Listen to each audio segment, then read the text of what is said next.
Hello, welcome to Amy Lane's crafting category.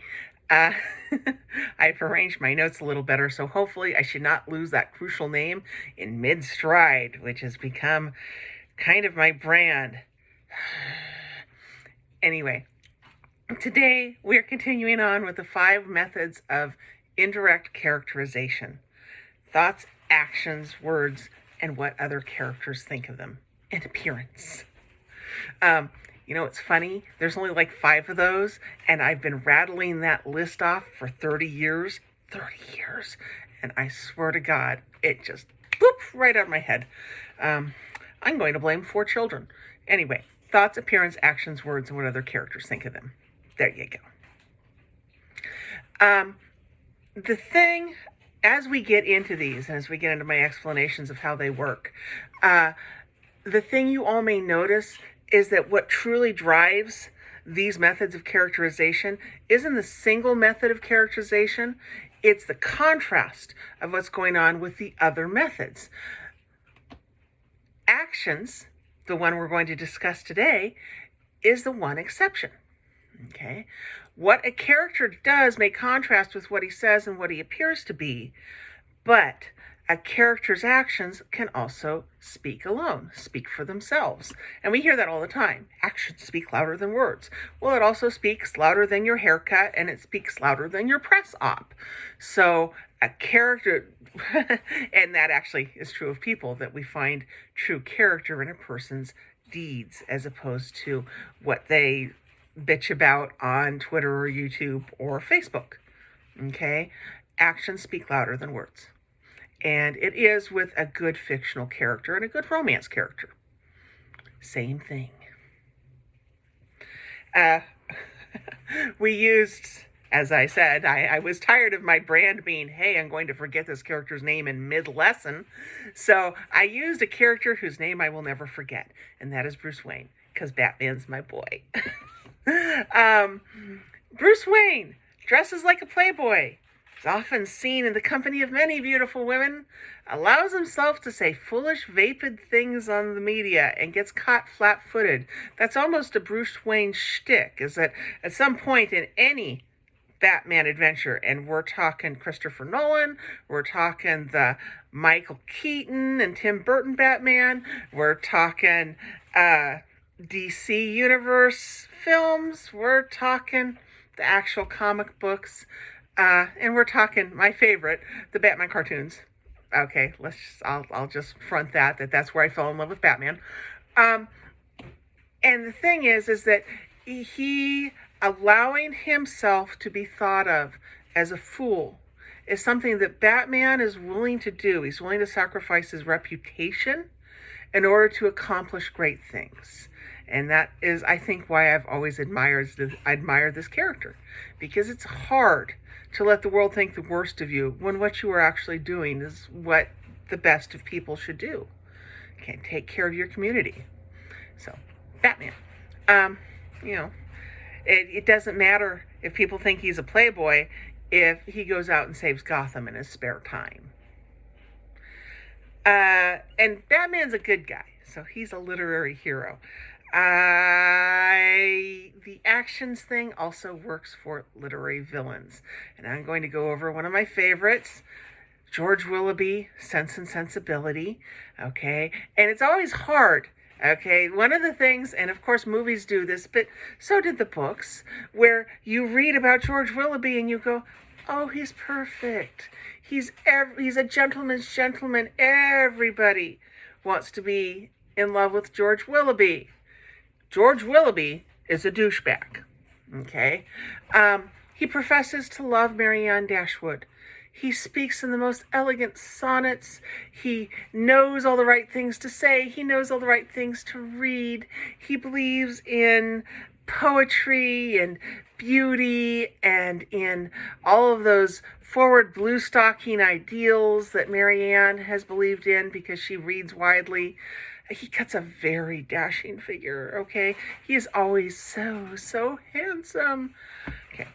George Willoughby left a girl pregnant and refused to marry her.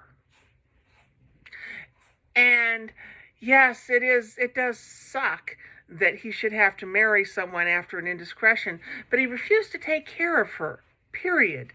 And particularly in this time, that was a death sentence, okay? That was sentencing your girlfriend to pretty much a life of the poorhouse if her family refused to take care of her, prostitution, even if it was upper class prostitution where she would become every man's mistress, okay? It was not okay to leave your girlfriend pregnant. It never really is. It never is. There needs to be some sort of, some sort of mutual responsibility, even in these modern times. But back then, he was condemning her to death if nobody stepped in. Fortunately, somebody did in this instance, but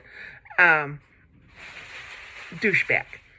And the minute he's disinherited for being a douchebag, he drops Marianne, who has no money, for Miss Charlotte Gray and her zillion pounds. And again, douchebag.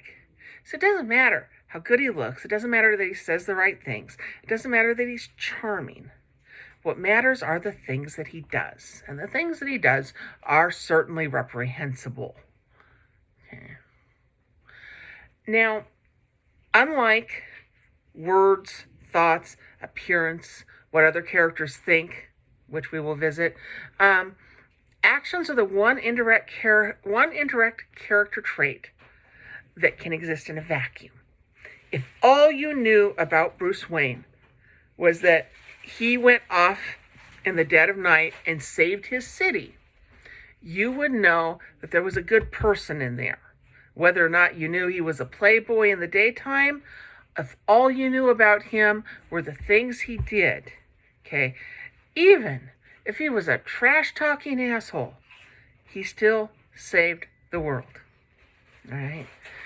If all you knew about George Willoughby was that he left his pregnant girlfriend to date another very innocent girl and then ditched her for money, you would know that he was a scumbag.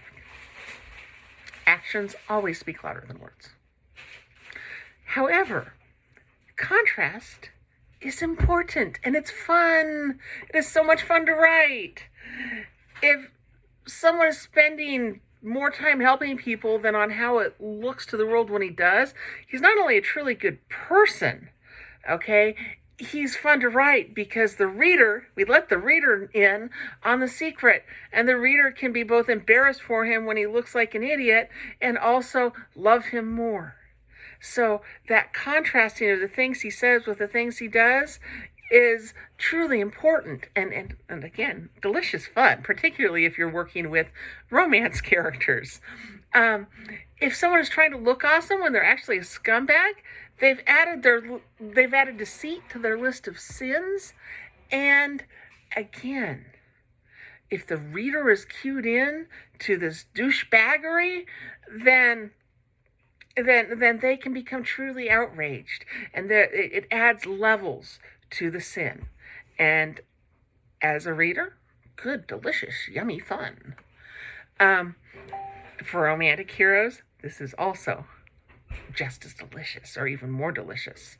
And think about some of our romance tropes and how they deal with a character's actions versus his appearance versus his thoughts. Oh, damn it, I hate that section of time. I hate having to sacrifice my time for people, and yet he's flying into the center of the chaos in order to save innocent people.